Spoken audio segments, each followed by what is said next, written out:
Okey. Ini adalah baja MOP, Muriate of Potash. Kandungan dia adalah 60% kalium origin daripada Kanada. Macam-macam dia macam-macam. Dia sebenarnya dia lebih sesuai untuk kelapa sawit.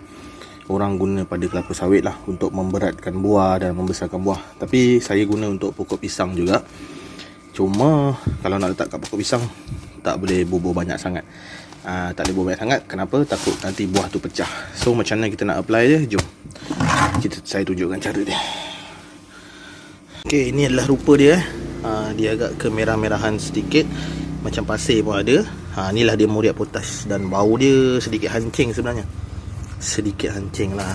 Okey, macam-macam brand ada. Boleh guna, tak kisah apa-apa pun. Yang penting MOP lah. Harga dia pun boleh tahan sekarang ni. Satu guni ni saya beli RM170. RM170 untuk guni 50 kilo. Tapi seguni ni boleh guna untuk beribu-ribu pokok pisang lah. Tak adalah guna banyak pun. Kita guna sikit je, macam satu sudu, secubit je. Kalau letak banyak sangat nanti buah pecah. Kecuali kalau kita guna pada pokok sawit lah. Kalau guna pada pokok sawit memang kena banyak. Untuk pisang kita guna sikit je, so masih jimat lah. So biasanya seguni ni saya boleh guna untuk berbelah-belah ekar lah. Banyak pokok boleh guna. Okey, so saya akan tuang dulu. Jom, lepas tu kita pergi ke kebun pisang, tengok macam mana saya menabur baja MOP ni pada pokok pisang. Okey, jom.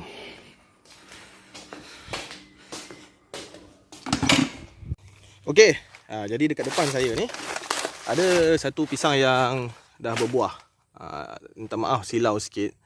Dia agak silau, jadi tak apa-apa nampak lah buah dia. Ini buah. Ini pisang tanduk. Sebenarnya kalau dah keluar buah macam ni pun sebenarnya dah kira lewat untuk kita meletakkan baja MOP. Tetapi tiada masalah, masih boleh.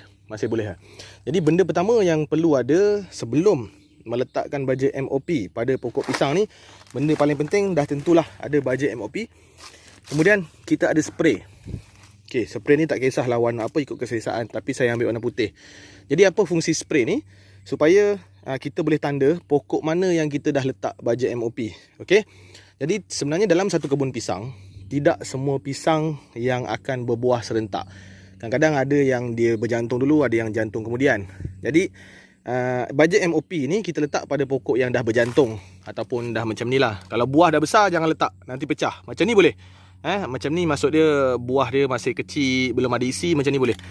So bila kita dah tabur baja MOP, kita tanda pisang tu dengan spray ataupun apa-apa sajalah, marking supaya next bila kita nak tabur lagi baja MOP, kita tak tabur pada pisang yang sama dua kali. Kalau tabur dua kali, confirm buah akan pecah. Sebab baja MOP ni dia power. Dia takut dia overdose, dia akan pecah. Jadi untuk mengelakkan kita menabur baja MOP tu dua kali, kita tanda. So saya hanya akan ambil sikit. Ni parang ni sebab saya nak potong pokok kayu. Macam ni je. Macam ni, sikit macam ni saja.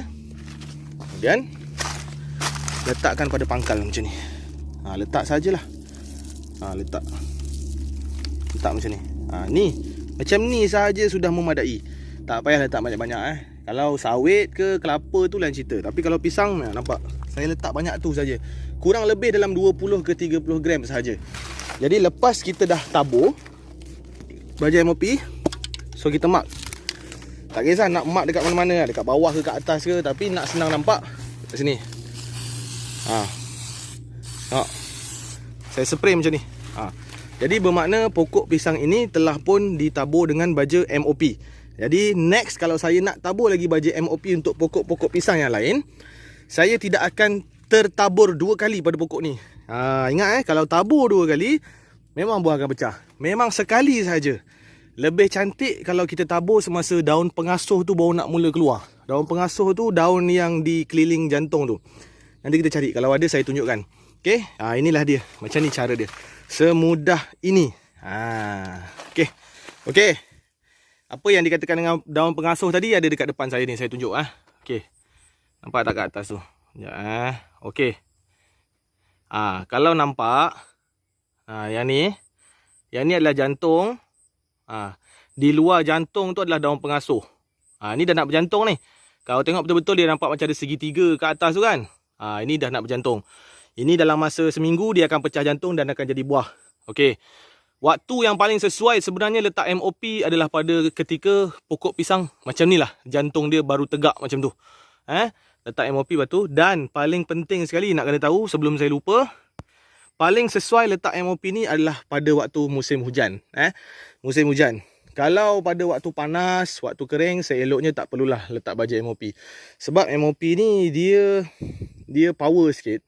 Dia perlukan banyak air. Pokok perlukan banyak air, barulah dia akan lebih berkesan. Kalau pokok kekurangan sumber air, buah tu lebih mudah pecah.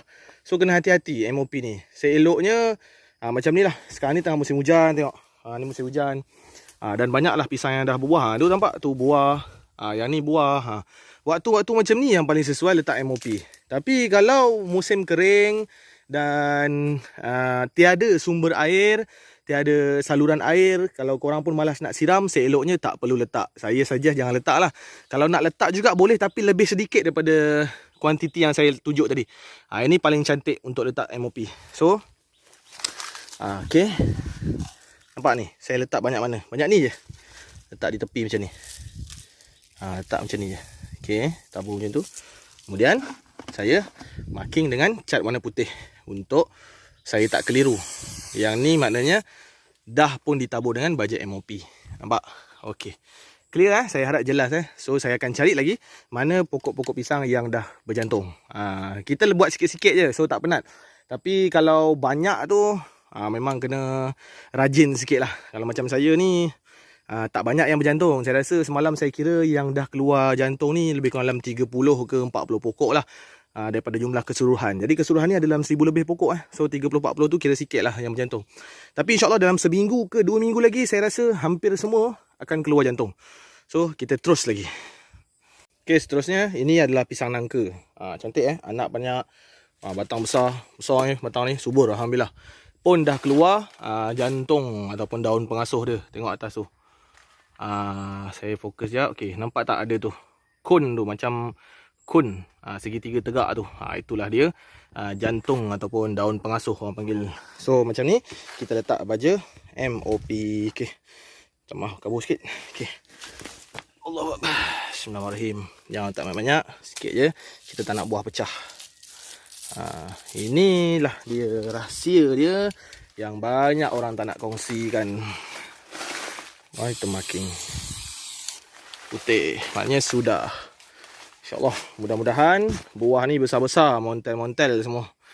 Saya target purata pisang nangka kita target lah purata setandan 30 kilo lah.